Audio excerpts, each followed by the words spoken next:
والصلاة والسلام على سيدنا محمد وعلى آله وأصحابه أجمعين. الحمد لله والصلاة والسلام على سيدنا محمد وعلى آله وأصحابه أجمعين. أما بعد،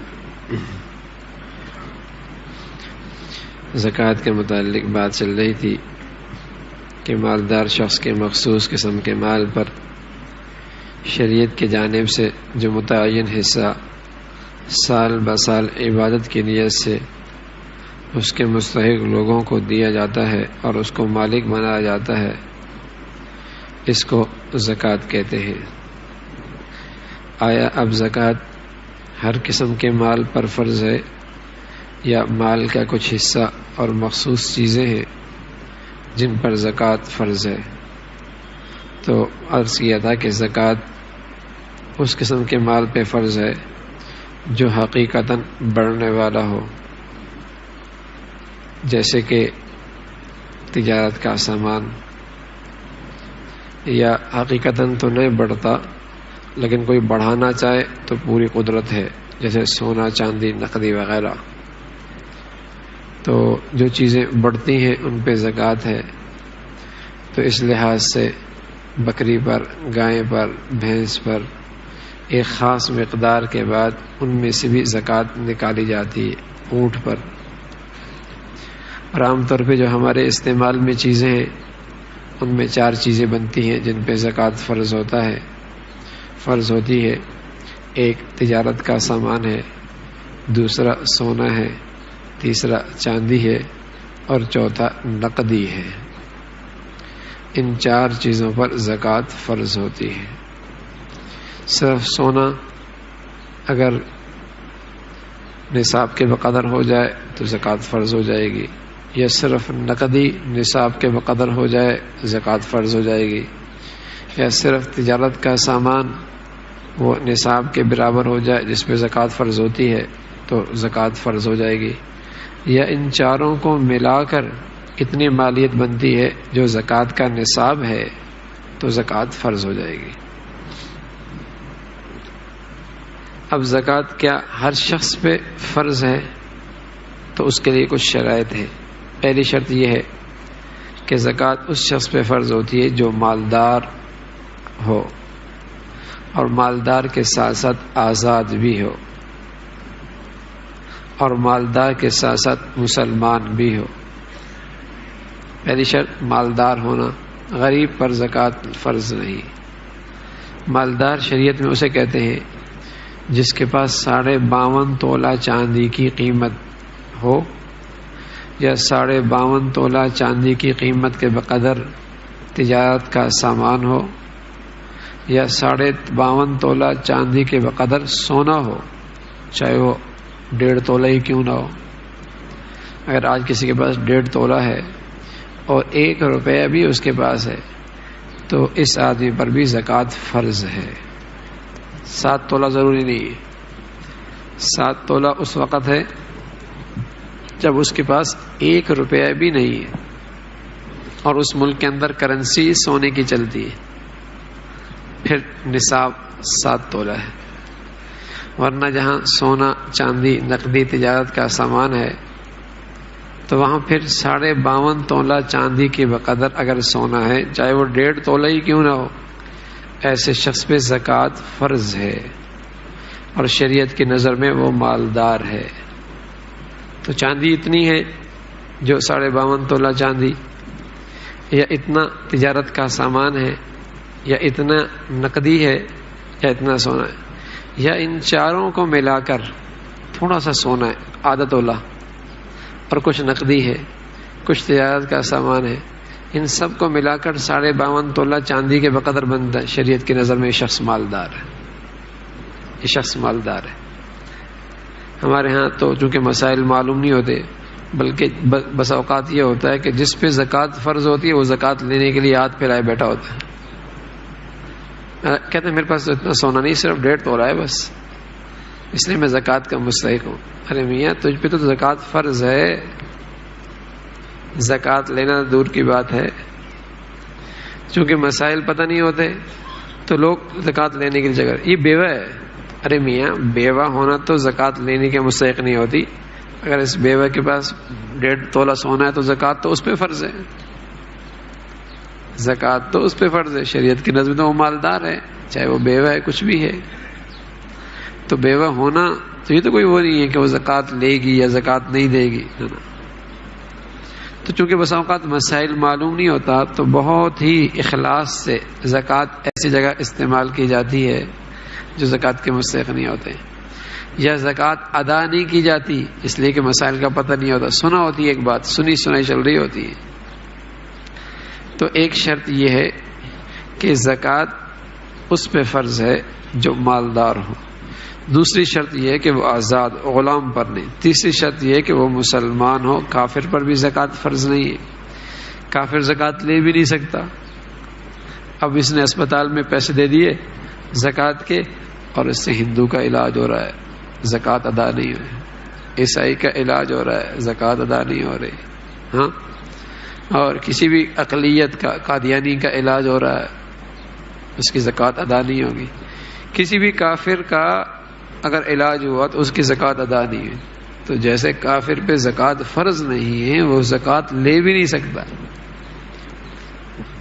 تو ایک شرط یہ ہے کہ مالدار کا ہونا, دوسری شرط یہ کہ وہ آزاد ہو, تیسرا شرط یہ ہے کہ وہ مسلمان بھی ہو. بس کافر پر زکوٰۃ فرض نہیں, خواہ وہ کافر اصلی ہو, پیدائشی کافر ہے, یا وہ کافر مسلمان بن کے مرتد بن گیا ہو, ہاں اس پہ زکوٰۃ فرض نہیں ہے. اسلام جیسا کہ فرض ہونے کی شرط ہے ایسی زکوٰۃ کے باقی رہنے کی بھی شرط ہے. ایک آدمی مسلمان تھا, اللہ نہ کرے درمیان میں وہ مسلمان سے کفر ہو, کافر ہو گیا, مرتد ہو گیا, تو زکوٰۃ اس پہ فرض نہیں. لہذا اگر زکوٰۃ فرض ہونے کے بعد مرتد ہو گیا تو زکوٰۃ اس پہ نہیں ہے. زکوٰۃ کی فرض, زکوٰۃ دینا یہ بوجھ نہیں ہے. زکوٰۃ دینا ایک سعادت کی بات ہے کہ اللہ نے مجھے مال کی اتنی نعمت دے دی جس سے میں اللہ کا ایک فرض پورا کر سکوں, اور کافر اس نعمت کا مستحق نہیں ہے. زکوٰۃ ایک بوجھ نہیں ہے بلکہ اللہ کا ایک احسان ہے کہ اللہ نے مجھے اتنا مال دے دیا جس سے میں اللہ کا ایک فرض ادا کر رہا ہوں. بعض حضرات صحابہ رضوان اللہ اجمعین اس لیے اہتمام سے مزدوری کیا کرتے تھے کہ ان کی مالیت میں اتنا پیسہ ہو جائے تاکہ کل قیامت میں ان کے نام اعمال میں زکوٰۃ کا فرض بھی لکھا ہوا ہو کہ اس نے زکوٰۃ کا فرض بھی ادا کیا ہے. خوشی کی بات ہوتی تھی کہ اللہ نے مجھے اتنا مال دے دیا جس سے میرے مال میں یہ حکم بھی پورا ہو رہا ہے. ہاں, اس لیے کہ زکوٰۃ کی ادائیگی سبحان اللہ بہت بڑا اجر ہے.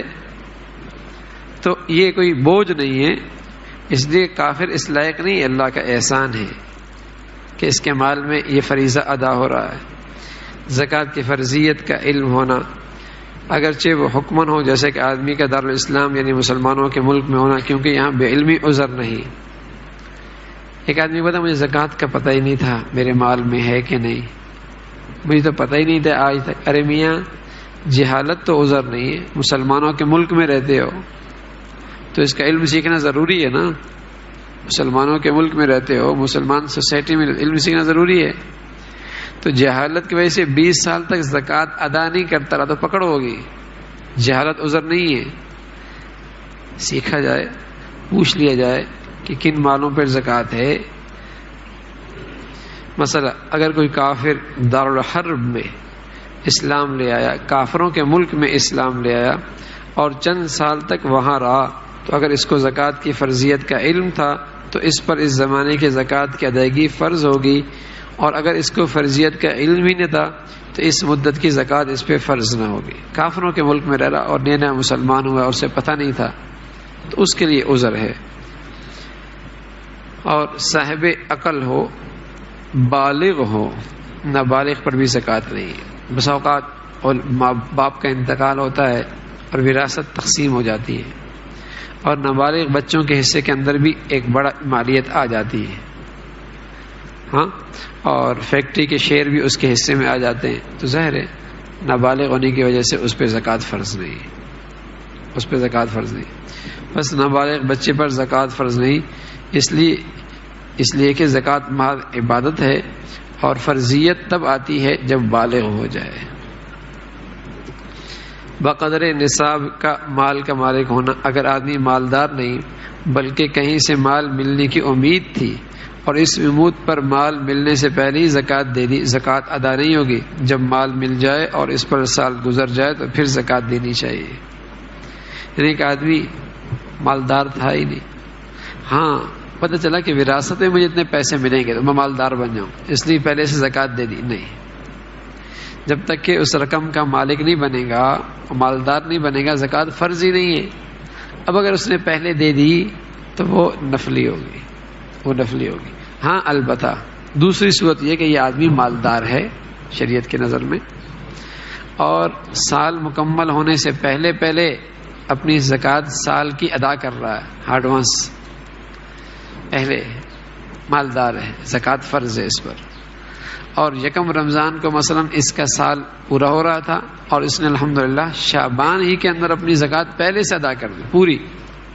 اب جا کے یکم رمضان آیا، حساب کیا 2.5 لاکھ زکوٰۃ بنتی تھی، الحمدللہ یہ 2.5 لاکھ دے چکا، بلکہ 3 لاکھ دے چکا، تو 50,000 آئندہ سال کے اندر مائنس بھی کر سکتا ہے. مائنس بھی ہم کیا کرتے ہیں، ہم یکم رمضان کو حساب کیا مثلا اور پھر پورے سال زکوٰۃ دیتے رہتے ہیں اور تب یہاں تک کہ پھر رمضان آ جاتا ہے، کہتے ہیں میری زکوٰۃ اب تک میں نے پوری نکالی نہیں. ارے میاں پوری زکوٰۃ تو فوراً نکال لینی چاہیے، بلکہ بہتر یہ کہ پہلے نکال لینی چاہیے.